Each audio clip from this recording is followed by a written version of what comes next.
tardes a todos. Bueno, muchas gracias al Movimiento Productivo Argentino por permitirme compartir este distinguido panel y sobre todo el contacto con ustedes para poder abordar un tema que, tal como está planteado, es apasionante. ¿Cómo leer el resultado electoral desde una perspectiva productivista? ¿Es así, Carlos? Así es. Yo voy a tratar de hacer un enfoque más microeconómico.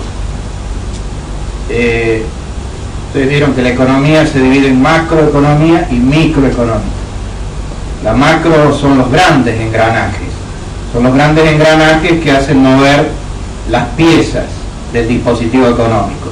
Pero esos grandes engranajes a su vez dependen de una enorme cantidad de pequeños engranajes que son las unidades económicas, que son las empresas, que son los productores, que son las pymes.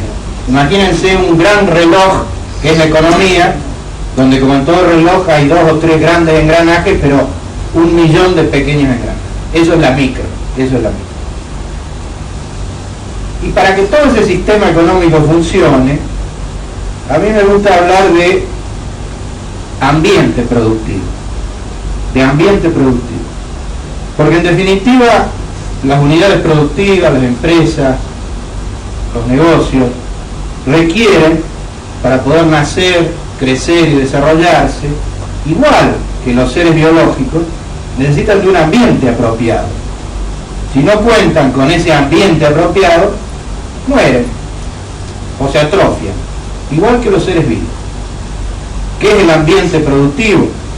Bueno, es un conjunto de factores, de condiciones que crean el entorno para el desarrollo de la actividad económica, de la actividad productiva. Volviendo al ejemplo anterior, en el caso de los seres vivos, el ambiente es la temperatura, la cantidad de oxígeno en el aire, la humedad.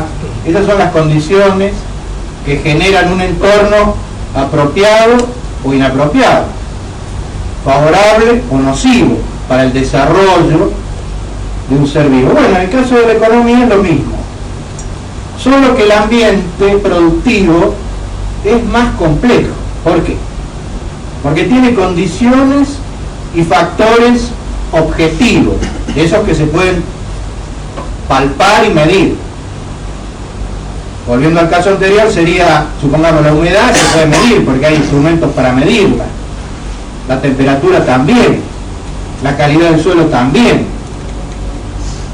En el caso de la economía o del ambiente productivo, intervienen estos factores objetivos, pero también hay otros factores subjetivos más difíciles de percibir y de medir, pero que influyen mucho en las decisiones y en el comportamiento del productor, del empresario, del emprendedor.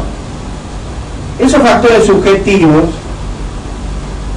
insisto, etéreos, tienen que ver con el optimismo o el pesimismo, con la esperanza o la frustración. Bueno, en síntesis, son los que pueden resumirse bajo un solo título de confianza. O sea que la confianza hay que sumarla como un elemento muy importante a la hora de definir el ambiente productivo. Esta introducción es simplemente para que nos vayamos metiendo en el espacio donde finalmente, les adelanto, la pretensión es sacar alguna conclusión en orden a la pregunta o al planteo del tema que nos reúne. ¿Cómo leer los resultados electorales? Entonces a esta altura ya les puedo decir a ustedes, bueno, ahora vamos a ajustar un poco el título. En mi caso va a ser cómo leer o cómo influyen los resultados electorales en el ambiente productivo. Si a favor, en contra, qué se puede esperar. Pero previo a eso, me gustaría, para que unifiquemos el punto donde estamos, trazar una breve reseña histórica, si se quiere, pero no se asusten, va a ser muy breve. En realidad una evolución de cómo ha sido o cómo ha variado el ambiente productivo en la Argentina en los últimos años, en esa etapa más reciente.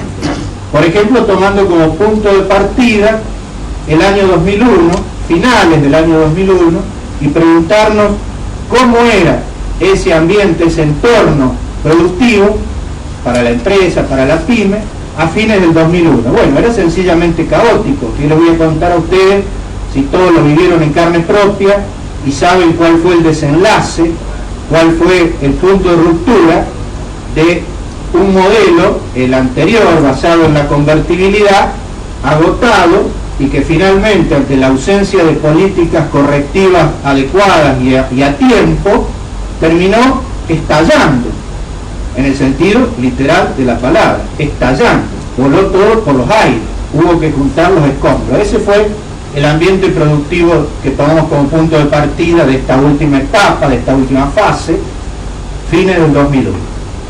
Después vino, después de la tarea de los bomberos, de Aldo Piñanelli con el casco amarillo y todos los que ayudaron a juntar los escombros, a reparar lo que se pudo y a poner en pie a la Argentina, una segunda fase que a mi modo de ver fue la mejor etapa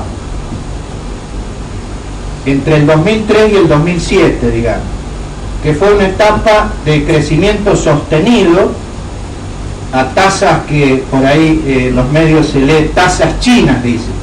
Claro, porque fueron tasas realmente extraordinarias, de alrededor del 9% anual de crecimiento del Producto Bruto, donde se dio un entorno, un ambiente productivo muy favorable, porque se alinearon condiciones internas favorables, no fruto de la casualidad, sino de las medidas que se adoptaron y del nuevo modelo,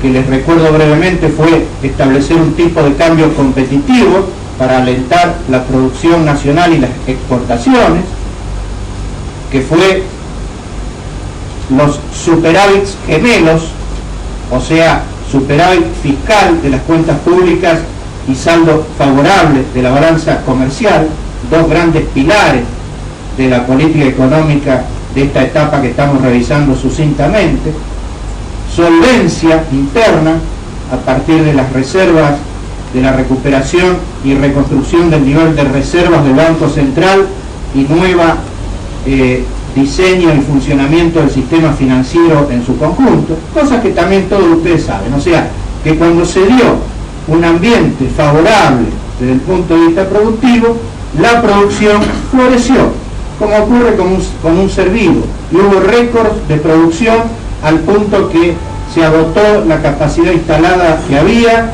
se produjeron nuevas inversiones y tuvimos el mejor momento de la economía argentina de los últimos 10 años, 2003-2007. A fines del 2007, coincidiendo con el recambio presidencial, se comenzaron a visorar señales negativas y de agotamiento del modelo, que no fueron advertidas ni corregidas a tiempo. Ya a fines del 2007, la inflación era una amenaza real, estaba por encima del 20% tranquilamente, los niveles de inversión habían caído y las respuestas del gobierno no fueron felices, como por ejemplo la alteración de las estadísticas y la manipulación de los índices como respuesta a un problema estructural como la inflación. No quiero detenerme porque la idea es simplemente que vayamos viendo por qué se llega